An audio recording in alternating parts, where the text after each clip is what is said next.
These हाँ days, we are having a lot of sessions with people from majorly from Gulf countries, countries जैसे या कि Oman हो या कतार हो या सऊदी अरेबिया हो या फिर दुबई हो। तो यहाँ से हम राइट बहुत सारे मतलब केस स्टडीज, मतलब इंटरेक्शंस हो रहे हैं। So these are the case studies. तो एक जनरल थीम मुझे वहां पे समझ में आ रही है कि अ, अभी जो है ना कि काफी मतलब वहां पे उनके जो सेविंग्स है, एक अच्छा मतलब अर्निंग थोड़ा सा 35-40 के अगर एज है तो वहां पे, या 45 तक, 35 to 45, तो यहाँ ना ऑलमोस्ट 4 से 5 लाख रुपए पर मंथ का उनका सेविंग होता हुआ दिख रहा है, the way their earnings potential currently is. But एक सबसे बड़ी मिस्टेक जो हो रही है, everybody wants to retire maybe after 5 years, 6 years, 7 years, 8 years, मतलब कि भाई वापस आना है या वहां पे सेटल नहीं होना है, but we will earn good enough and then we will come back.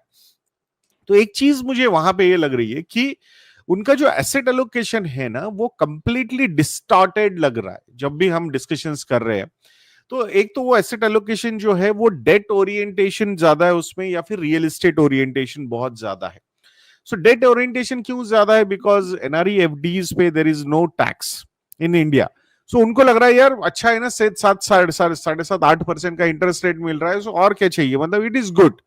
And they are banking on NRE FDs from मतलब building retirement corpus.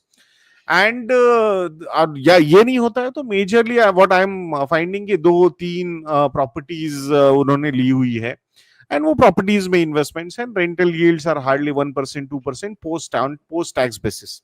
Plus there is another uncertainty of lending or renting out that particular property, वो भी एक बहुत बड़ा cumbersome activity उनको लगता है।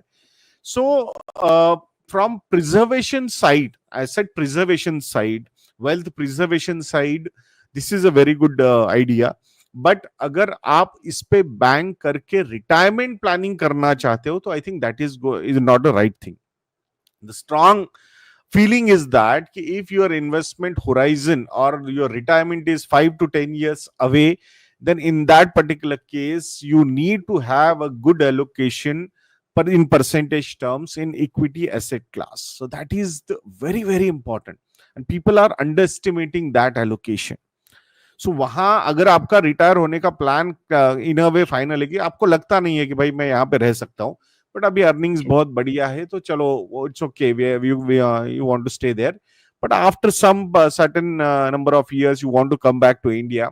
इन that particular case अगर आप disproportionately high allocation real estate या फिर फिक्स इनकम सिक्योरिटीज की तरफ रखोगे, then the retirement planning will get impacted. ये जो एलोकेशंस, डेट के जो एलोकेशंस आपको लेने हैं वो आपके पोस्ट रिटायरमेंट आप ले सकते हो, that too in managing your next 5 years retirement bucket. I think that is a good idea.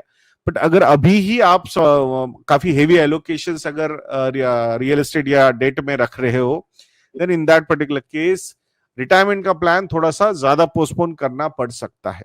और यही वो ईयर्स है जहां पे एक अच्छा प्रॉपर रिस्क प्रोफाइल डेवलप होगा। इक्विटी कैसे बिहेव करता है जब आपके पास एक्टिव इनकम चालू होता है, सैलरीज आने चालू होते हैं, उस वक्त पे आप आपके बिहेवियर बहुत बढ़िया तरीके से मैनेज कर सकते हो। बट अगर आप ये सोच रहे हो कि मैं रिटायर होने के बाद इक्विटी एलोकेशन बढ़ाऊंगा या बढ़ाऊंगी, in that particular case it could backfire. Because एक तो जब एक्टिव इनकम अकाउंट में नहीं आएगा उस वक्त पे रिस्क प्रोफाइल बहुत ज्यादा मॉडरेट या कंजर्वेटिव बन जाता है। और स्पेसिफिकली अगर इक्विटी का एक्सपीरियंस ही बिल्ड नहीं हुआ है, इक्विटी एसेट क्लास का एक्सपीरियंस ही नहीं है, तो फिर अगर आप ये सोच रहे हो कि नहीं रिटायरमेंट के बाद मैं इक्विटी में एलोकेशन लूंगा, तो ये होता नहीं है। तो those who are postponing their higher equity allocations because currently tax free FDs मिल रहे हैं ना, रियल एस्टेट में पैसा है ना, कोई प्रॉब्लम नहीं है, अभी आपको लग रहा है कि भाई अभी इनकम बहुत बढ़िया है, तो यही ऐसा नहीं चलने वाला है। आप रिटायर होने के बाद एक्टिव मनी बंद हो जाएगा, एक्टिव इनकम आना बंद हो जाएगा, एंड देन जो एफडीज पे या उस पे डिपेंड होकर या फिर उस वक्त पे इक्विटी एलोकेशन लेना is going to be very challenging. You will not be able to develop your risk profile when there is no active income coming to your account. Passive income के साथ अगर हायर इक्विटी एलोकेशन लेने की कोशिश आप करोगे, then that volatility can unnerve you.